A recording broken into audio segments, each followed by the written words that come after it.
Bonjour à toutes et à tous, c'est GeekApple98 et on se retrouve aujourd'hui pour une nouvelle vidéo sur ma chaîne YouTube. Et donc, comme vous pouvez le voir, je vais vous faire l'unboxing d'un produit Apple. Et le produit Apple que je vais vous présenter, c'est l'iPhone 6. Donc l'iPhone 6, j'en ai fait l'acquisition aujourd'hui vraiment chez Apple. Voilà, il est là. Dans cette vidéo, je vais faire l'unboxing. Ensuite, je vais vous faire, je vais essayer en même temps de vous dire on va dire quelques spécificités de ce téléphone. Pas tout, puisque je pense que ça intéresse pas vraiment beaucoup de monde.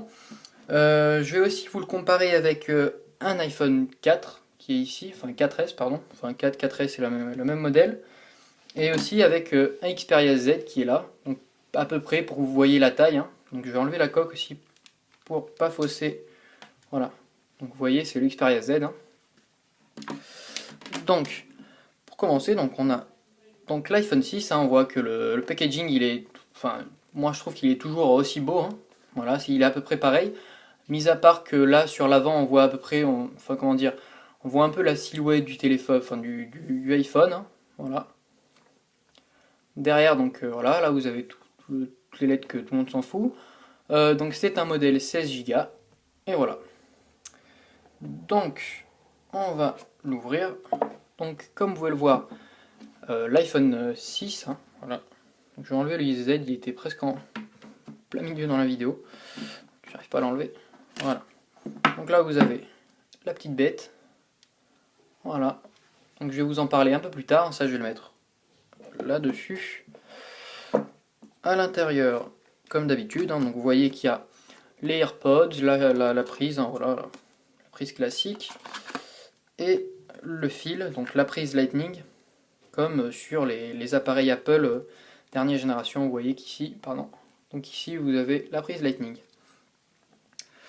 On va remettre tout ça dans la boîte. Voilà. Donc je vais juste chercher les spécificités puisque je me rappelle pas vraiment. Alors là on voit que c'est déjà un écran Full HD. Donc je crois que oui. Donc c'est ce iPhone là qui peut faire des ralentis avec 240 images par seconde, ce qui est vraiment énorme. Donc les ralentis sont d'une très bonne qualité, hein. Donc le capteur, je crois qu'il est signé Sony. Il est vraiment génial. On peut voir aussi, je sais pas si vous voyez dans la vidéo, enfin ça m'étonnerait. Donc il y a en quelque sorte, moi j'appelle ça un double flash, puisqu'en fait c'est un flash jaune et un flash blanc. Donc je pense que une fois combiné, ça doit faire, la luminosité, quand le flash se déclenche, je pense que la couleur doit pas être déformée, hein, parce que parfois la personne était soit jaune, soit toute blanche. Enfin ça faisait vraiment cadavre. Alors que là, je pense que le problème est réglé avec ce flash. Aussi, ce qu'il y a, voilà, donc là je vais vous l'allumer, hein.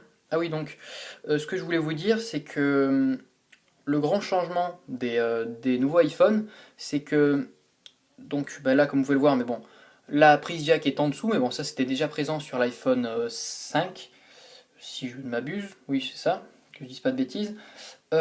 Ensuite, l'autre nouveauté, c'est que, comme vous pouvez le voir, il n'y a pas le bouton Hold au-dessus, ils l'ont mis sur le côté. Voilà, il est là.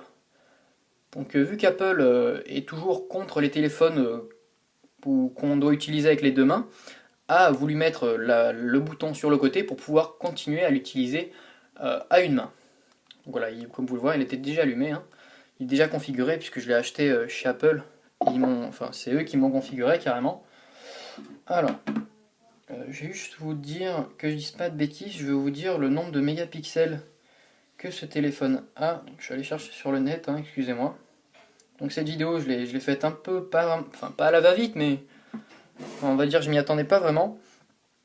Alors, attendez. Donc oui, j'ai oublié de vous dire que l'écran c'était un 4,7 pouces. Bon, ça change, c'est sûr, ça change des anciens iPhones. Déjà que le iPhone 5 avait déjà brisé on va dire, la règle de l'écran, parce que Steve Jobs ne voulait pas faire des écrans plus grands. Donc là, voilà, lui il est largement plus grand que l'iPhone 4S. Donc je vais vous le montrer, hein. Donc voilà, ça on va dire c'est en quelque sorte, entre guillemets, la taille réglementaire d'un iPhone classique, hein, c'est celle que Steve Jobs voulait. Donc voilà, si on le met à côté, on peut voir que il y a une taille vraiment très différente. Voilà, donc je vais vous mettre aussi alors, le Xperia Z, mais alors avant, je vais juste regarder. Donc oui, donc c'est... Ah mais génial. Sur le site Apple, il marque même pas le... Ah si, c'est n'importe quoi. Donc c'est un appareil photo iSight 8 mégapixels. Donc je vais pas dire de bêtises, hein, je sais pas s'il est signé Sony, mais je crois que les anciens étaient des appareils photo Sony, donc je vais pas dire de bêtises. Mais bon, je pense qu'ils n'ont pas changé de fournisseur, hein, je pense que ça reste du Sony, hein, puisque Sony fait des capteurs vraiment d'excellente qualité. Moi j'ai la preuve avec celui-là, hein, c'est vraiment un téléphone génial avec un appareil photo vraiment extraordinaire. Donc là, on peut voir que il est à peu près de la même taille que le Z, hein. On peut voir qu'ils sont à peu près de la même taille. Il y a juste les bords qui sont un peu plus arrondis, hein. C'est tout. Donc, ensuite, on va passer, on va dire, à l'intérieur du iPhone. Donc, la nouveauté aussi, enfin la nouveauté, quelque sorte la nouveauté à partir du iPhone 5S, c'est le capteur biométrique qui est juste ici, qui permet de déverrouiller l'iPhone. Donc, on va voir si ça marche. Moi, je l'ai déjà configuré, hein, vous pouvez le voir. Donc là, sur le côté, il vous demande le code. Et si vous ne voulez pas mettre le code, vous avez juste à le déverrouiller avec votre pouce. Voilà. Vous avez juste le petit capteur ici. Donc ce capteur, il fonctionne aussi pour les achats sur l'App Store, aussi pour déverrouiller, justement comme je viens de le faire, le iPhone. Donc ce iPhone est équipé bien sûr de iOS 8, comme vous pouvez le voir. Hein. Donc je vais vous montrer que c'est vraiment du iOS 8. Général, information. Version voilà, 8.0, je ne sais pas si vous pouvez le voir, ça m'étonnerait. Vu que je filme avec le iPad. Ah voilà, 8.0. Je crois que c'est tout. Donc avant que certains me le demandent, pour l'instant, enfin pour le jailbreak, hein, donc pour l'instant il n'y a pas de jailbreak iOS 8, donc il va falloir attendre encore un petit peu. Donc le jailbreak iOS 7 existe encore, mais vu que l'iPhone, à partir du iPhone 6 et 6 Plus sont déjà vendus avec iOS 8 dessus, on peut pas encore les jailbreaker, mais je pense que ça va pas tarder, hein. Donc voilà, je crois que c'est tout. Donc je voulais aussi parler du prix. Le prix, je crois qu'initialement était que je dise pas de bêtises encore, il doit être à peu près aux alentours de 500-600 euros. Et le prix que moi je l'ai payé, hein, je pense que je vais faire des jaloux, on l'a payé 49 euros. Donc c'était avec une histoire de forfait, de changement de forfait et aussi de recyclage de l'ancien iPhone. Donc c'était un iPhone 4S aussi, ils l'ont repris 100 euros. Je trouve ça vraiment énorme, c'est vraiment génial. Donc ils l'ont repris 100 euros et donc en fin de compte on l'a payé 49 euros. Donc iPhone 6, 49 euros, c'est vraiment, vraiment génial. Donc je crois que c'est tout. Donc j'espère que cette vidéo vous aura plu. Si c'est le cas, donc n'hésitez pas à vous abonner à ma chaîne pour suivre d'autres unboxings, d'autres tutoriels, etc. N'hésitez pas à liker, à partager, à liker ma page Facebook et voilà, je crois que c'est tout. A plus.